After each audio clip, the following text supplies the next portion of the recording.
कुंवारी लड़की और सुहागिन महिलाओं को मासिक धर्म के कितने दिनों बाद पूजा करनी चाहिए, इस वीडियो में आपको प्रामाणिक जानकारी प्राप्त होगी। साथ ही यह भी जानेंगे कि आप सभी को आवश्यक रूप से किन नियमों का पालन करना है मासिक धर्म के दौरान। कुंवारी लड़की हो या सुहागिन महिला, सभी पर यह बात लागू होती है।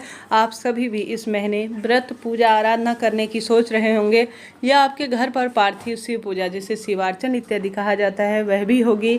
ऐसे में आप सभी विशेष तौर पर शास्त्रों में कही गई और कुछ लोक मान्यताओं को भी वीडियो में ज़रूर से जानिएगा, ताकि कोई दोष न लगे और आपकी पूजा आराधना सफल हो। देखिए, इस महीने बहुत सारे त्यौहार आते हैं, पूजा आराधना होती है और हम सभी चाहते हैं कि शिव भक्ति में हम सभी लीन हों।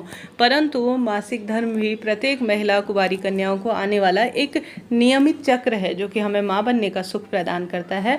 शास्त्रों में कहा गया है कि यह जो दिन होते हैं वह पूर्ण रूप से आराम और विश्राम करने के लिए होते हैं, क्योंकि रात दिन महिला अपने परिवार के सब सुख सुविधाओं के लिए कार्य करती है, भगवान की भक्ति करती है। ऐसे में यह 4 दिन शारीरिक मानसिक पीड़ा से वह कहीं ना कहीं गुजर रही होती है। ऐसी स्थिति में जितना संभव हो वह सभी कार्य से निवृत्त होकर एक जगह बैठकर बड़ी तसल्ली से आराम करे। शास्त्रों में ऐसी व्यवस्था की गई है। इस कारण से कहा जाता है कि मासिक धर्म में महिला को विशेष तौर पर भगवान जी का भोग प्रसाद नहीं लगाना चाहिए, अर्थात बनाना नहीं चाहिए।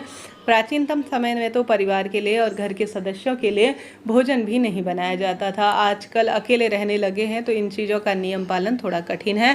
कहा जाता है मासिक धर्म में किसी मंदिर की जो है सीढ़ियाँ भी उतना चढ़ना शुभ नहीं होता, मंदिर नहीं जाना चाहिए। भगवान जी को आपको सीधे स्पर्श नहीं करना है, भगवान जी के वस्त्र इत्यादि स्पर्श करना भी दोषपूर्ण कहा गया है। ऐसी स्थिति में आप सभी इन चीज़ों का ध्यान रखें। व्रत, पूजा पाठ इत्यादि भी जहाँ तक संभव हो आप सभी जितना कोशिश हो मासिक धर्म के इस दिनों में स्वयं को करने से रोकें, क्योंकि कई नियम होते हैं मासिक धर्म के दौरान जो हमें पूर्ण करने होते हैं, जिस कारण से कई तरह के दोष इत्यादि से हम मुक्त होते हैं। ऐसी स्थिति में आप सभी को विशेष तौर पर इन नियमों का पालन करें। भले ही कोई कितना ही कह दे कि आजकल का ज़माना मॉडर्न हो चुका है, हमें भगवान जी को स्पर्श कर कर उनकी पूजा करनी चाहिए, ऐसा नहीं है। शास्त्रों में कहा गया बात कोई भी अपने आप में महत्व रखती है, इसका मानसिक शारीरिक प्रभाव हमारे जीवन पर होता ही है। कितने ही हम आधुनिक हो जाएं, परंतु शास्त्रों में कही हुई बात है, हमारा मन और तन गवाही नहीं देता है। किसी की कही सुनी बातों में ना आए। आप सभी जितना संभव हो मासिक धर्म में आराम करें, मानसिक पूजा, जप, तप, व्रत, कथाएं, श्रवण इत्यादि करें, परंतु भगवान जी को आपको स्पर्श नहीं करना है। अगर आप सभी को शिव पूजा कितने दिनों बाद मासिक धर्म के करनी है, ध्यान से सुनिए। हालांकि शास्त्रों में लिखी गई बात यह अलग है और व्यवहारिक जीवन में जैसे क्षेत्र के अनुसार चीज़ें बदलती है वह अलग है। तो शास्त्रों में लिखा गया है, शंख स्मृति में आप स्वयं देख पा रहे हैं, कहा जाता है, शंख स्मृति में लिखित है कि 4 दिन तक आप सभी को भगवान जी को स्पर्श नहीं करना है, अर्थात आप आराम करने की मुद्रा में है। अर्थात 4 दिन तक तो आपको भगवान जी को किसी भी स्वरूप में भगवान जी के कार्यों में और पितरों के कार्य में सम्मिलित नहीं होना है। 5वें दिन से आप सभी, अगर रक्तस्राव इत्यादि नहीं हो रहा है, आप सभी शुद्ध हैं, तो शास्त्रों में कहा गया है 5वें दिन से आप पूजा आराधना कर सकती हैं।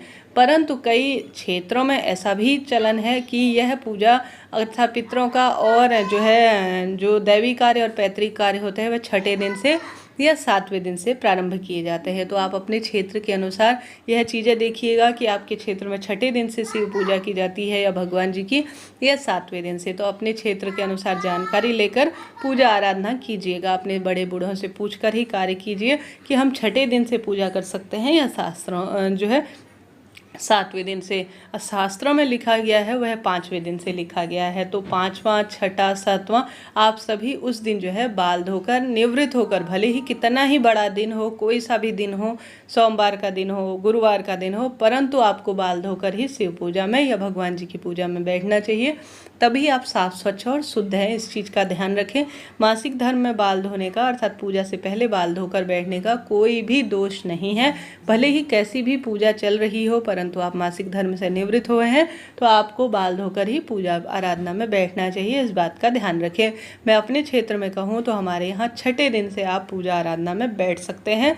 शास्त्रों में 5वें दिन से लिखा गया है। तो आप अपने क्षेत्र के अनुसार यह बात सोचिए, समझिए, जानिए और इसे शिव पूजा में आप प्राप्त करें। अगर कैसे मासिक धर्म आ जाए, जैसे पूजा का आज दिन है, हमने शिव पूजा की थी, हमने व्रत उठाया था, परंतु बीच में ही मासिक धर्म आ गया है, ये तो जो है पहले से ही डेट इत्यादि आती है तो वह आती ही है, भले ही उसे हम किसी स्वरूप में रोक नहीं सकते।